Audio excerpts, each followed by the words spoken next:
So here we are with part 5 of the yard find Moto Guzzi. And as I was saying before, we got it running just to make sure the engine was solid. Everything worked there. Of course, I had to rebuild the carburetors and a couple electrical issues there. I was deciding what kind of which way to go with this bike. And I'm not really one to cut up, vintage motorcycles, but this one, as I was saying, had sat outside for so long. Cosmetically, it was, just really pretty bad. So, I've been kind of wanting to do, I don't know, if a traditional, maybe not traditional type of bobber. So, these things are loaded down with a lot of weight. It had full bags on it, and I mean, everything on these Moto Guzzis is heavy duty, so, gosh, I probably stripped 100 pounds worth of stuff off of this bike, but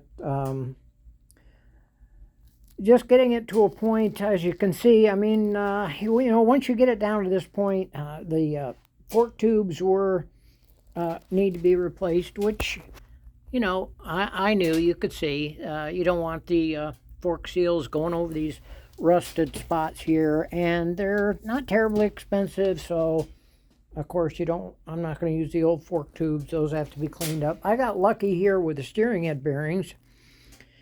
They already had tapered bearings in there already, which I had planned on doing, but they got tapered bearings in there and they feel good. It felt good when I had the triple trees on here, and you can feel it when you roll them back and forth. You can feel the notching if you got bad bearings, and normally you can just feel it. But the steering lock had to go because I'm fabbing up a bracket here for, the stock headlights gone, gonna go.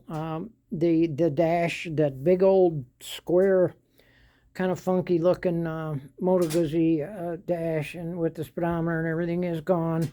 I did retain, now a lot of wire harness goes with it, but I did retain the generator and the oil pressure light. There's quite a few other lights in that dash, just more than you would expect. But they had everything covered on those LED. Well, they weren't LED lights, but they had lots of lights on the dash. And now this wiring that you see here is strictly temporary. I'll solder and heat shrink these, but I wanted to make sure, I had what I needed here and hooked up, and I didn't want to strip out any wires that I may need.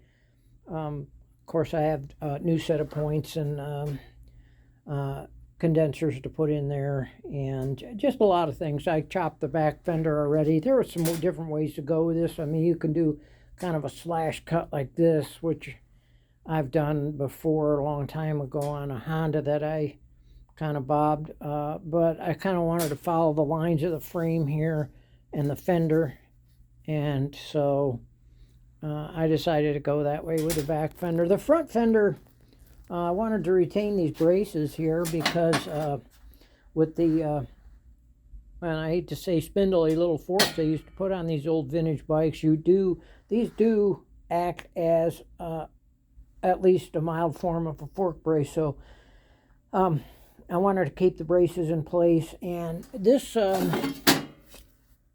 fender now is twice as, originally twice as long in this as this. So essentially these holes that you see in the back went on the front fender mount, and the whole rest of this stuck out in front of the front tire, or with the front tire. But now cut the back off and then shaped the back to the same shape, and then basically slid this down, and these holes will now become will bolt to the lower bracket, and I'll drill new holes up here for the front bracket, and then you have a nice simulating stock type of bob fender on there, and you'll still get some rigidity from the fender braces there. And I mean, there's just all kinds of things going on here. As you see, there's no way I can cover it all. The exhaust is going to come off, and I haven't quite decided what to do with the exhaust. I've got some Valtech pipes, aftermarket pipes. I may use those. I don't know. I don't really like the look of those. It's not a big deal, but so we'll put some.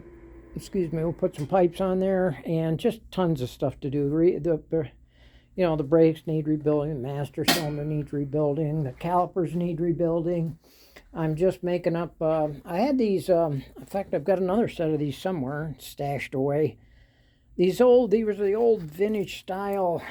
People love these for their old choppers. I've got another set of these somewhere, and I have a set here.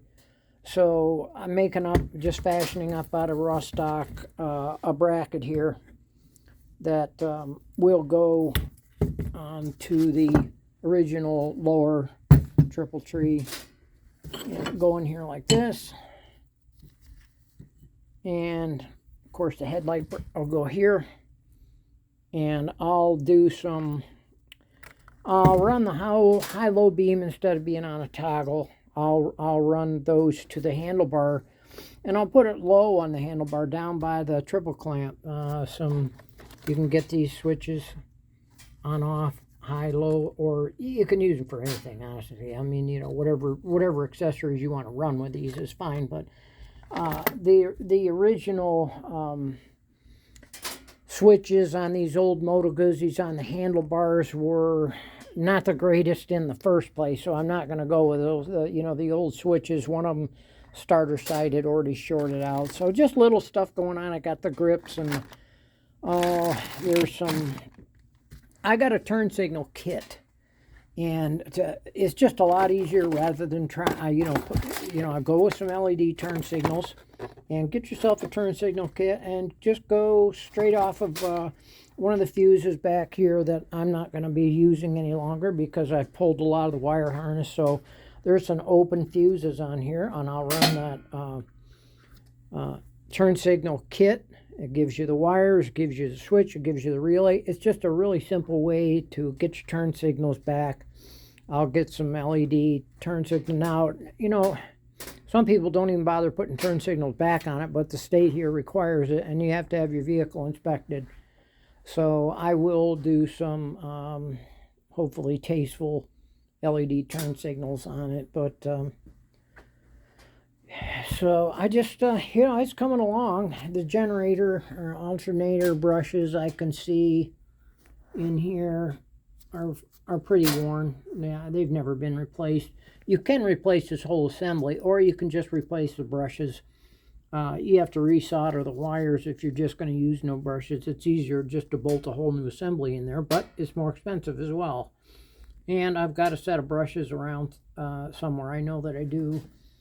And a lot of this stuff I had, laying around in my spares. I've got spares and stuff that I've been collecting over the years. And so some of it I've got, some of it I'll have to buy. The Moto Guzzi stuff can be a little expensive. Shout out to MG Cycle. They've got a lot of stuff. And Charlie Mullendor at Antietam Cycles in Virginia. Charlie's a great guy. He's got, the guy knows more about Moto Guzzis than anybody I know. And I've been doing vintage bikes and vintage cars since, I was in high school. Started working at a vintage, at a foreign car repair while I was in high school and after I got out of the Navy. That's how I kind of got started on this old stuff here. But anyway, that's where we are on the Moto Guzzi.